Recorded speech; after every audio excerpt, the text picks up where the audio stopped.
Welcome to the Fedora Project Podcast, Episode 3. Langdon White talks about the Fedora Modularity objective.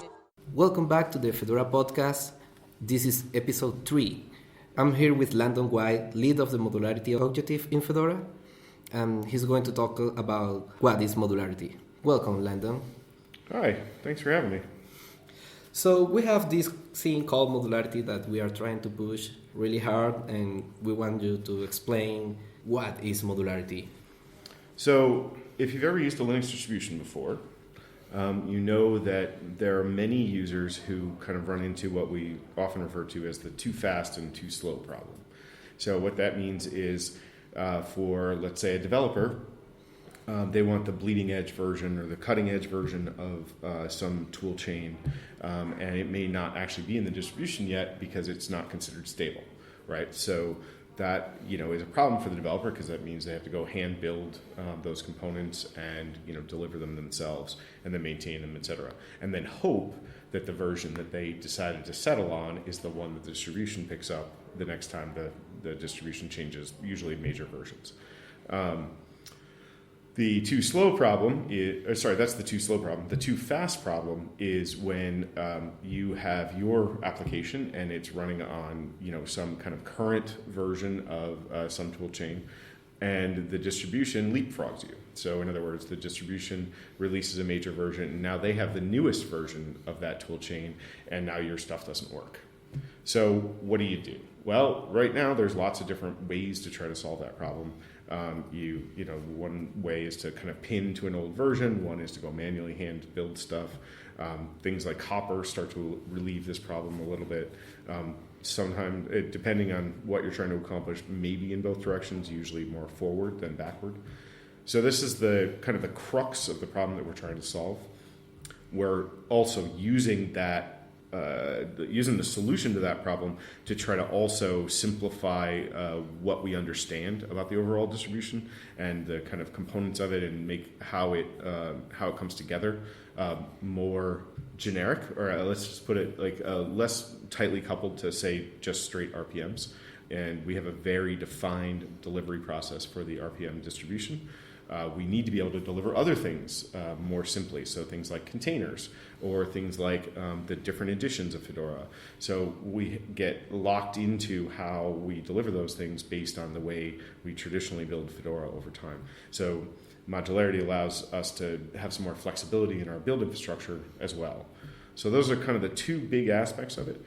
There's a lot of side benefits as well. For example, it simplifies container construction for individual users. And things like that. There's a lot of kind of niceties that happen as a result. So that's roughly what modularity is. Okay. The first thing that comes to mind when you see modularity is modules. It's related in some way. We have modules that Modules, work. yeah. Okay. So the reason it's called modularity is because what we decided to do, or what we're trying to do, is instead of looking at the things that you are interested in at the RPM level as a user, right? So when you look at it at the RPM level, it's very, very small, right? And so it's very hard to understand that, what you need at an RPM level. We have various mechanisms through RPM to try to bring those kind of up a level, or 50, to say we do things like meta packages or yum groups. And that's how we try to solve some problems about discoverability and, kind of ease of use. If what you actually want is an application, you don't want an individual library, you want Apache, right? You want Firefox. You don't care whether or not it has, library X, Y, or Z. So most users are in that condition. Maybe there's some, when you have a developer use case, maybe there's some edge cases to that. But generally speaking, even a developer, when they're trying to do, some sort of web application, they want, their Apache, and they want, MariaDB, and they, and their PHP. They don't generally care about the details within that, except to maybe add a few libraries. So what we do is we kind of try to have a description that is kind of like a yum group and kind of like a meta package, but kind of tries to fall in between, where you describe this thing called a module.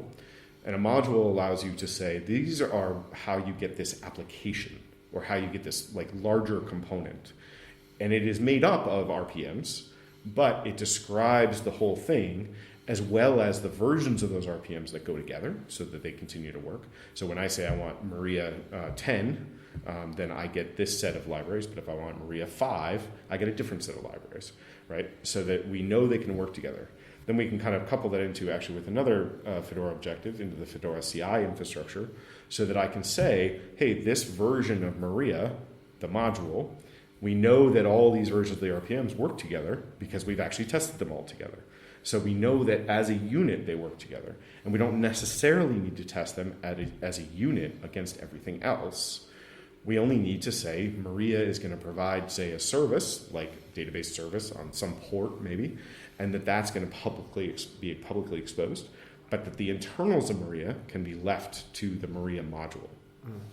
So those are kind of two aspects which make things a little simpler.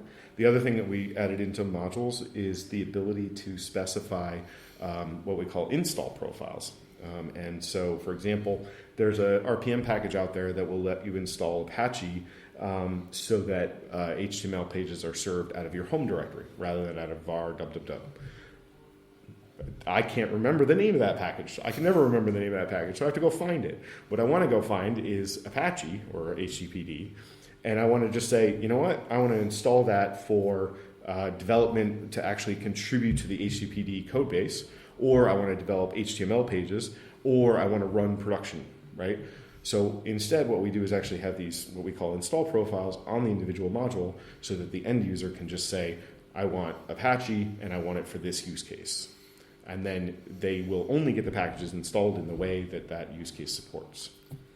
So, if I'm understanding well, so the idea is to have a minimal installation for each use case. Try to not bloat all the disk with a lot of bunch of libraries that don't serve me because I don't develop the HTTP code, base code. Right, so that is one aspect. The other aspect is to actually get the library. So like if you go and get the MariaDB RPM right now today, it's probably a meta package, I don't know off the top of my head, but probably is a meta package that will actually give you a minimal production install, right? So, but what if you don't want a production install, you want to have a development install, right? Or you want to have it for, maybe it's just going to serve data on your local machine, so it shouldn't have any public accessibility at all, right? Those are very difficult to do with RPM and without having to create a whole bunch of RPMs that are different meta packages for those different use cases, which you can do, but the only way that you can indicate the information of what use case it is if you embed it in the name. So then you have to have RPMs called MariaDB for production, MariaDB for, my local desktop, MariaDB for, creating, the new Microsoft Access, whatever. But you have to encode all that information in the name. You have to individually manage those RPMs as RPMs. And what we try to do with modules is to simplify that both on the user experience side, so it's discoverable, right? So you don't have to know what all the different names are. But then on top of that, from a maintenance burden perspective, they're often very, very similar between each other, right? So maybe there's one different package that has to be installed between the different profiles. So that the maintenance of that is much simpler. So the idea is to simplify both management and usage. Right. Okay, I get it. Let me add to that too, with the caveat that we want to make it as kind of transparent as we possibly can.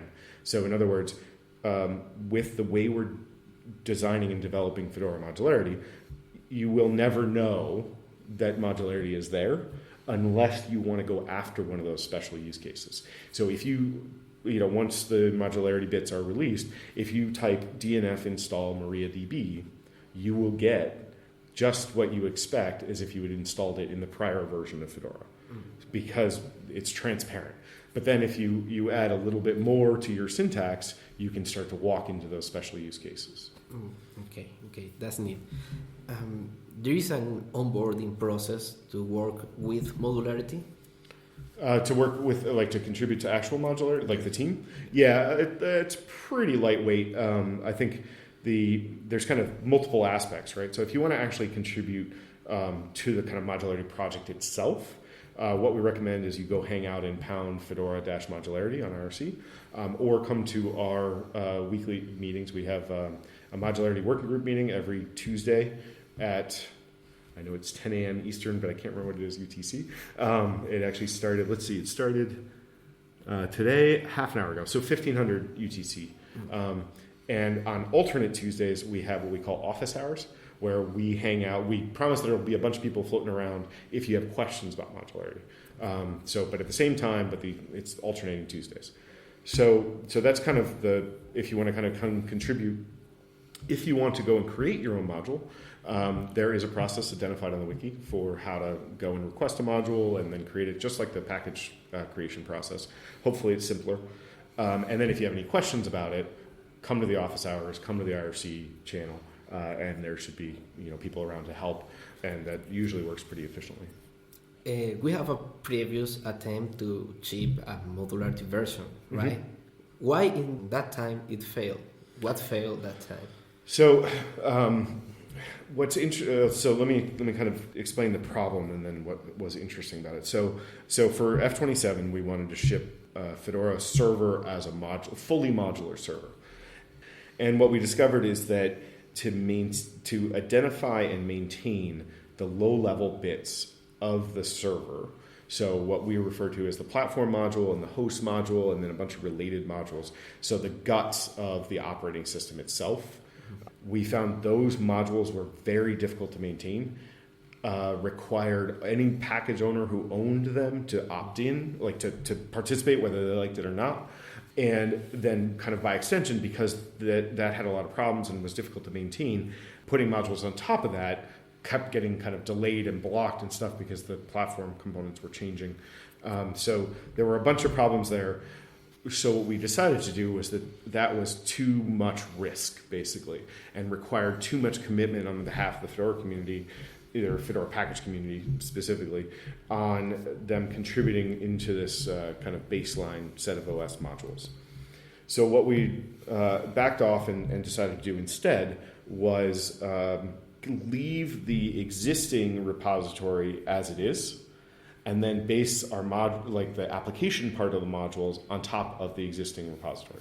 So then anybody who wants to come along and say, I want to make Postgres available as a module, then they can either even keep the Postgres RPMs in base if they want to, in the kind of, if you're in the know on how Fedora is actually distributed, there is basically a big repository called everything. And then you have like updates and stuff like that. But you can kind of keep Postgres, the RPMs, in the everything repo if you want, and then have maybe one or two other versions available or different use cases or whatever of Postgres as modules in a separate repo. But you can even just remove Postgres altogether from the everything repo and include it via modules if you so desire. And that's what we're planning to ship for F28. But if you think about it, right, we're basically going to have two sets of repos. One will have modules in it and one will have traditional RPMs. And our hope as the modularity team is that the traditional RPMs repository will get smaller over time while more and more stuff moves to modules. But in this way, we don't have to force that to happen kind of all at once. And what I think is particularly interesting about this problem is that was kind of the goal we had always, like from the get-go, but we never figured out how to do what I used to refer to and have referred to in multiple talks and publications about this as the everything else module, where people could kind of just have their content there and not have to like participate in modularity per se until they were ready. But we could never figure out a good way to do it because that everything else module had very similar problems to the OS modules because it's very big and hard to maintain. So by giving up a few nice to haves on how the modularity infrastructure works, we're able to just kind of layer our modules on top of the everything repo.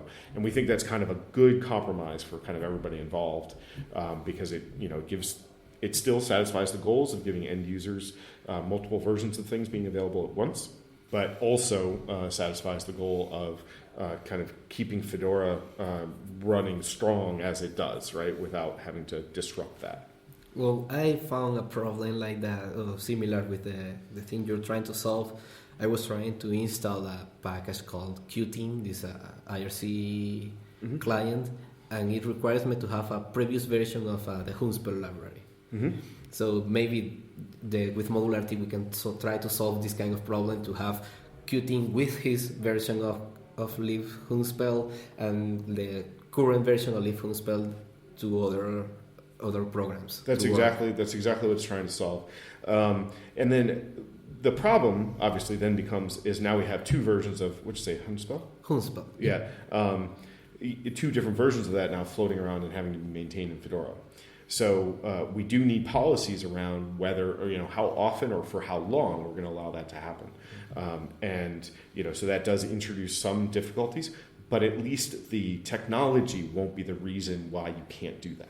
We can make individual policy decisions around individual pieces of software or as a Fedora community or whatever, but it won't have. But right now, whether we want to change that policy or not, we don't have that option. It's just technically we cannot do it.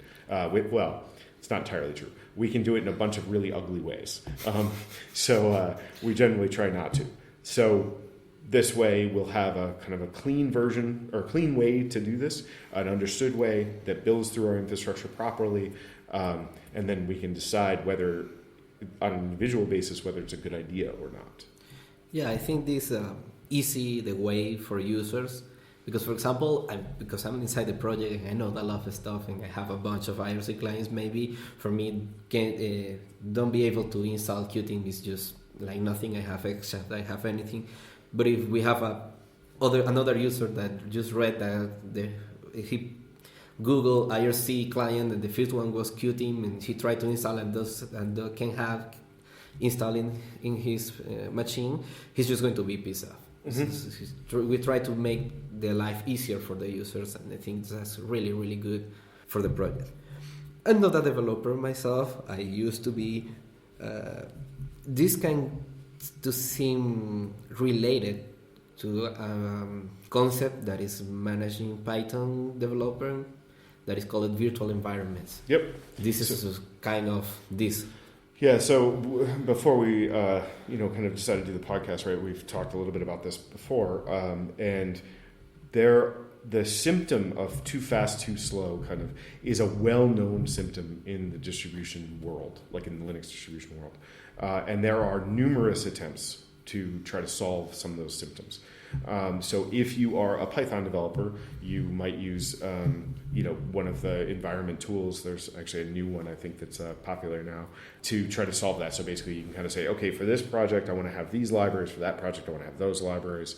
Ruby has an equivalent, kind of construct as well, and sort of a bunch of other languages. A number of years ago, software collections, and today in CentOS and RHEL, software collections also try to solve some of this problem by using namespacing to move the libraries away to do something else.